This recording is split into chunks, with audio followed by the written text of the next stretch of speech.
Hello दोस्तों, welcome back to my new video. सबसे पहले डिस्क्लेमर देना चाहूँगा कि इस वीडियो को प्योरली एजुकेशनल पर्पस के लिए ही रिकॉर्ड कर रहा हूँ। मैं कोई भी बाई या सेल का रिकमेंडेशन इस वीडियो के माध्यम से मैं आप लोगों को नहीं दे रहा हूँ। एंड एक रिमाइंडर भी देना चाहूँगा कि एक पेड टेलीग्राम ग्रुप मैंने ओपन किया है दोस्तों, जिसमें आप लाइव मेरे साथ वन ऑन वन इंटरैक्ट कर सकते हो, किसी भी स्टॉक के टेक्निकल या फंडामेंटल रिलेटेड डाउट को पूछ सकते हो। एंड उस ग्रुप में ज्वाइन होने के लिए 3,999 रुपीज़ का पेमेंट आपको करना है। लाइफ टाइम का सब्सक्रिप्शन आपको मिल जाएगा। ग्रुप ज्वाइनिंग लिंक वीडियो के डिस्क्रिप्शन बॉक्स में दिया गया है, वहीं पे मेरा ईमेल आईडी भी मेंशन्ड है। आप चाहें तो मुझे ईमेल भी कर सकते हो फॉर दिस ज्वाइनिंग पर्पस। तो चलिए अब हम लोग बढ़ते हैं दोस्तों स्टॉक्स की ओर। एंड ध्यान रखिए, अभी दोपहर के 1:15 हो रहे हैं जब मैं ये वीडियो को रिकॉर्ड कर रहा हूँ, तो इसलिए स्टॉक्स के क्लोजिंग प्राइसेस थोड़े से डिफरेंट हो सकते हैं। 3 स्टॉक्स को मैं कवर करूंगा। पहला स्टॉक हमारे लिस्ट में आपके सामने है ट्रेंट लिमिटेड। अब कुछ लोग यूट्यूब में वीडियोस अपलोड कर रहे हैं कि इनके रिजल्ट्स का जो अनाउंसमेंट है ना, जो क्वार्टरली रिजल्ट्स का अनाउंसमेंट इन्होंने करा, उसके चलते स्टॉक में करेक्शन हुआ है। एक चीज़ मैं आपको कहना चाहूँगा दोस्तों, अगर सही में क्वार्टरली रिजल्ट्स इनके ख़राब आने वाले हैं एंड जो अनाउंसमेंट किया गया है इनका Q1 रिजल्ट्स का प्रीव्यू इन्होंने किया है, सॉरी क्वार्टरली रिजल्ट्स का, तो उस अनाउंसमेंट के बाद ही न्यूज़ आर्टिकल्स पब्लिश हो जाने चाहिए थे, बट नहीं। इंटरनेट में आर्टिकल्स कब पब्लिश होते हैं? जब स्टॉक में इंट्राडे में 8% नीचे गिर गया तब। आप समझ रहे हो ना, क्रोनोलॉजी को समझने की कोशिश कीजिए। जब कंपनी ने अनाउंस करा लेट इवनिंग को, उस समय एक भी आर्टिकल पब्लिश नहीं हुआ, बट अगले दिन जब स्टॉक नीचे गिर गया तब अनेकों आर्टिकल्स पब्लिश होने लगे। इसका मतलब क्या है कि जो न्यूज़ आर्टिकल्स आप पढ़ रहे हो, जो रिसर्च एनालिस्ट के द्वारा आप जो रिपोर्ट्स को पढ़ रहे हो, उन्हें खुद नहीं पता है कि इनके रिजल्ट के चलते क्या होगा क्या नहीं। इसीलिए पहले वो लोग मूवमेंट देख लेते हैं एंड मूवमेंट देखने के बाद वो लोग अपने आर्टिकल्स को पब्लिश करते हैं। ये टोटली दोस्तों रॉन्ग है मेरे कॉन्सेप्ट के हिसाब से।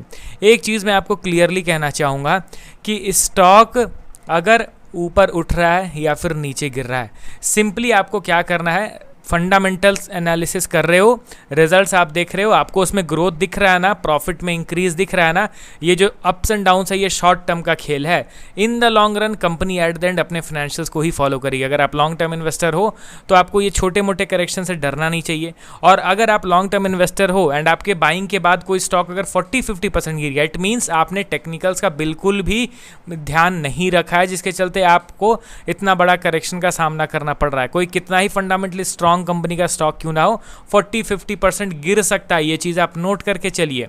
इसीलिए फंडामेंटल्स को लेके चलना है, टेक्निकल्स को लेके चलना है। फंडामेंटल एनालिसिस आपने किया, स्टॉक्स को शॉर्टलिस्ट आपने कर लिया, अब टेक्निकल बेस पे उसको बाई सेल करना है। समझ रहे हो ना। यहाँ पे ट्रेंड के चार्ट को मैं ओपन करता हूँ, आप देखोगे तो कितने पिक्चर परफेक्ट तरीके से ये स्टॉक ऊपर उठ रहा है, नीचे गिर रहा है। तो फिर यहाँ पे हम लोग को उतना ज़्यादा चिंता क्यों हो रही है, समझ रहे हो ना। यहाँ पे मैं इसका बड़े टाइम फ्रेम में चार्ट पैटर्न को ओपन करता हूँ एंड आप ये खुद से ये चीज़ देखो कि स्टॉक ऑल टाइम हाई से गिरना स्टार्ट करता है। ठीक है, अब जिस तरीके से कंटिन्यूअस बाइंग हो रहा था, ओवर स्ट्रेस्ड बाइंग हो रहा था, ऑब्वियसली हम लोग तो पहले से प्रिपेयर्ड थे कि नहीं भाई ये जो बाइंग है ये ज़्यादा दिन सस्टेन नहीं करेगा, एक बड़ा करेक्शन आना बाकी है।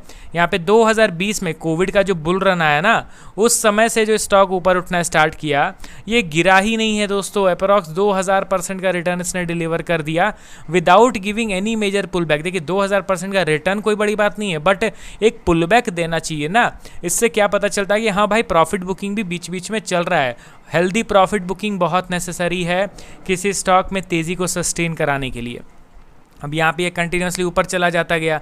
अब यहाँ पे हमें किस चीज़ का इंतज़ार था? वीकनेस का।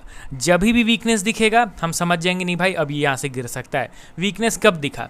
मैं आपको ये नहीं कह रहा हूँ कि टॉप लेवल पे ही आप आइडेंटिफाई कर लोगे कि हाँ भाई स्टॉक यहाँ पे वीक हो गया। नो नो, यहाँ पे ये जो बड़ा रेड कैंडल बनाना, ये प्रॉपर कन्फर्मेशन दे दिया कि नहीं भाई स्टॉक अब एक्सट्रीमली वीक हो गया है, अब ये लंबे समय तक तो परफॉर्म नहीं करने वाला है। एंड वहाँ से फिर करेक्शन स्टार्ट हुआ। अब करेक्शन स्टार्ट हुआ तो जो हमारा कॉन्सेप्ट है रिवर्सल का, वो कॉन्सेप्ट अप्लाई करेंगे, एक बेस बनने का इंतजार करेंगे। यहाँ पे बेस बना, बट बेस का ब्रेकडाउन हो गया, तो अब ये बेस का जो सपोर्ट था वो बन जाएगा हम लोग के लिए रेजिस्टेंस लेवल। एंड आप देखिए कि कितने पिक्चर परफेक्ट तरीके से उसी रेजिस्टेंस लेवल के पास जाके स्टॉक में करेक्शन स्टार्ट हो गया। क्या यहाँ पे कुछ डिफरेंट हुआ है? क्या बाकी के स्टॉक्स के कंपैरिजन में कुछ अलग देखने को मिला है क्या? बिल्कुल भी नहीं। सेम जैसा कि बाकी के स्टॉक्स में बिहेवियर हो रहा है, वही सेम बिहेवियर इस स्टॉक में भी हम लोग विटनेस कर पा रहे हैं।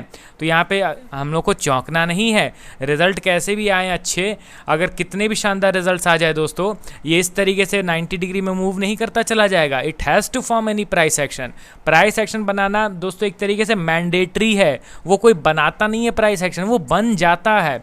बड़े प्लेयर्स स्टॉक को बाई करते हैं ना, तो उनके बाइंग करने से ऑटोमेटिकली एक चार्ट पैटर्न बन ही जाता है, इसमें कोई उनका रोक टोक नहीं है, इसका कुछ इलाज वो लोग कर ही नहीं सकते, ना चाहते हुए भी प्राइस एक्शन बन जाएगा, समझ रहे हो ना।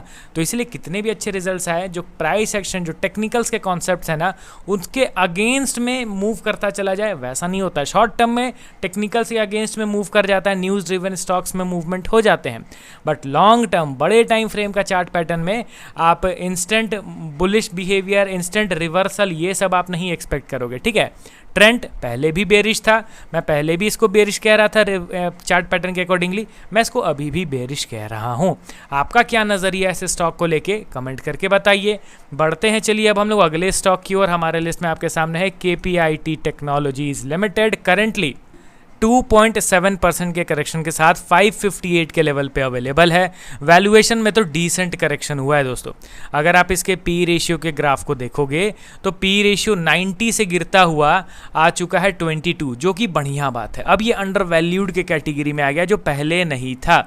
दूसरा चीज़, अगर आप इसके चार्ट को देखोगे तो नो डाउट ये स्टॉक आज भी नीचे गिरा है। डेली टाइम फ्रेम में देखोगे तो अभी भी ये 2.6% डाउन है, बट स्टिल मैंने कल की वीडियो में आपको क्या कहा था, आप जाके वो वीडियो को पहले देखो। वही सेम स्टांस मेरा अभी भी रहेगा इस स्टॉक को लेके। जो मेरा पॉइंट ऑफ व्यू कल था, वही पॉइंट ऑफ व्यू मेरा आज भी है। आप मेरे कल के KPIT वाले वीडियो को देखो तो आपको और अच्छी तरीके से समझ में आ जाएगा। एंड ये हम लोग का अभी के लिए हम लोग का मेजर सपोर्ट लेवल बना हुआ है, ठीक है। अब चलिए बढ़ते हैं हम लोग अगले और लास्ट स्टॉक की ओर। हमारे लिस्ट में आपके सामने है रिलैक्सो फुटवेयर लिमिटेड। मुझे बहुत अच्छी तरीके से याद है कि बीच में स्टॉक में डिसेंट बाइंग हुआ था, एंड कई लोग मुझे कमेंट कर रहे थे कि सर इसको कवर कीजिए। एक दिन में मतलब 25 जून को 12% की तेज़ी देखने को मिली थी आफ्टर अ लॉन्ग टाइम, क्योंकि कंटिन्यूस सेलिंग में अगर 12-13% का इंट्राडे में तेज़ी आ जाता है ना, तो लोग थोड़ा एक्साइटेड हो जाते हैं। बट क्या प्राइस एक्शन कंप्लीट हुआ है? बिल्कुल भी नहीं। अभी यहाँ पे आप लोगों के लिए एक मैं इंपॉर्टेंट लेवल ड्रॉ करता हूँ, ठीक है। ये जो आप देख रहे हो ना, आपको ये चीज़ दिख रहा है, मैं ऐसा नहीं है कि ये लेवल्स मैं ही ड्रॉ कर पा रहा हूँ, नहीं, ये तो क्लियरली आपके सामने विजिबल होगा।